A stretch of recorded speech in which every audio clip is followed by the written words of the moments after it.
You sit here in Europe, in your cushy middle-class chairs. I'm serious about this. And you want to tell me that $2 a day is not a dramatic improvement in their life? It is. And there's no way for them to get to the point to be as rich as you are unless they go through that phase. And if you deny them the ability to make $2 a day, by insisting the companies pay $4 and therefore they withdraw completely from the market. Because you know what? I'm not paying $600 for this. I'll pay $300.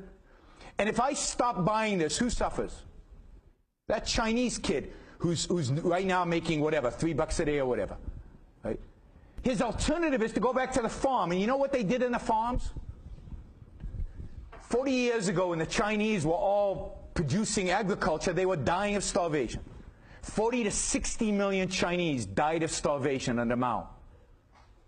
Suddenly, you've given them opportunity to actually attain middle classhood, to learn a skill, to have a profession, to make money, to make themselves into something. And by the way, the Chinese never complain about how much they're being paid.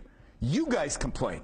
We complain in the West. Because yes, to our middle class comfy lives, that seems ridiculous. But that's because you've never lived in real poverty. Nobody in England has lived in real poverty the way the Chinese and the Africans and the Indonesians live. Korea is an interesting case study, right? You've got North Korea and South Korea. 50, 60, 70 years ago, South Korea was as poor as North Korea. They were both dirt poor. And then South Korea instituted some economic freedom. And it made it possible for people to go and work for $1 a day, for $2 a day. And they developed skills. And they increased their productivity. And they started building more stuff. And capital came in and increased their productivity even more. And suddenly, and you go to Seoul today, and they're as rich as you are.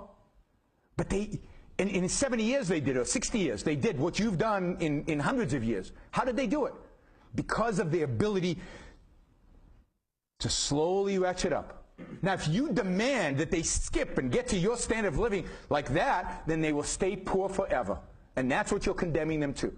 You're condemning them to eternal poverty. A kid who is getting $1 or $2 a day, his alternative is to die in the fields. You're doing him a favor by giving him the $2 a day.